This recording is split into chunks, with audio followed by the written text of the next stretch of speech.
The fight for D.C. statehood takes a big step tomorrow. A congressional committee will work to examine the bill that could make the District of Columbia the 51st state. And they could vote as early as tomorrow to send that bill to the House of Representatives. Adam Longo has been following that story very closely, joining us right now with the latest on this movement. And I think the goal, at least at this point for many, is that we might be getting a bit further this time. Right. So break it down into the most simple terms, right? In order for a bill to become a law, it has to go through like 8 major steps. And right here, we're at step 2.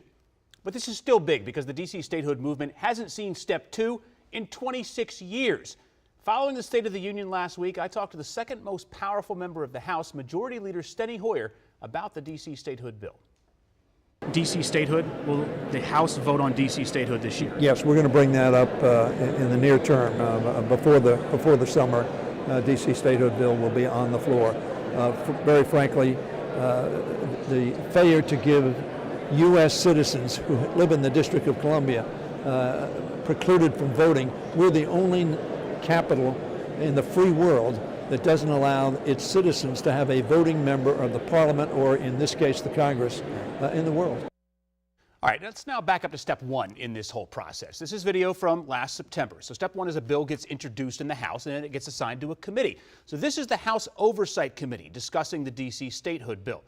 That's it, just discussing it, just talking about it. So what happens tomorrow is going to look pretty much the same as this, except they're going to be working on the specific language of the bill, considering amendments to it, and then potentially taking a vote as early as tomorrow to approve this bill. Then it would get a vote by the full House.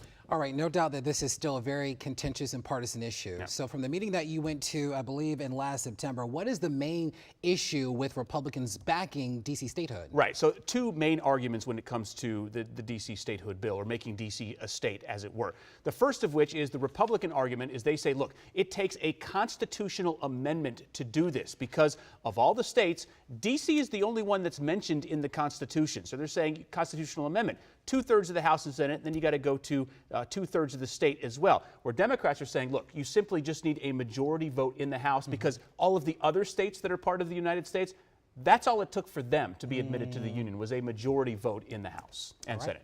Okay, so let's talk about this bill. So what actually does it do, and what does this actually mean for residents of the district, whether or not the reality is actually real, that they could actually be a state by the end of the year? Right, so first things first, this bill, H.R. 51, it goes through this process tomorrow called markup, where they look at the technical language of it and things, all right? So things like, once D.C. becomes a state, will they immediately have 2 senators and a congressperson? What about the boundaries? The District of Columbia, as it is right now, is 68 square miles large. This bill shrinks it down to just 2 square miles. The federal district would be 2 square miles.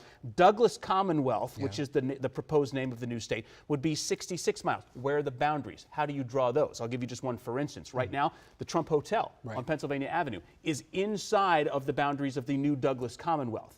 And Republicans are saying, why don't you just leave it where it is inside of the federal district? That's one of the things to be talked about. As far as the likelihood of this actually happening, we think it's very likely it will pass this committee.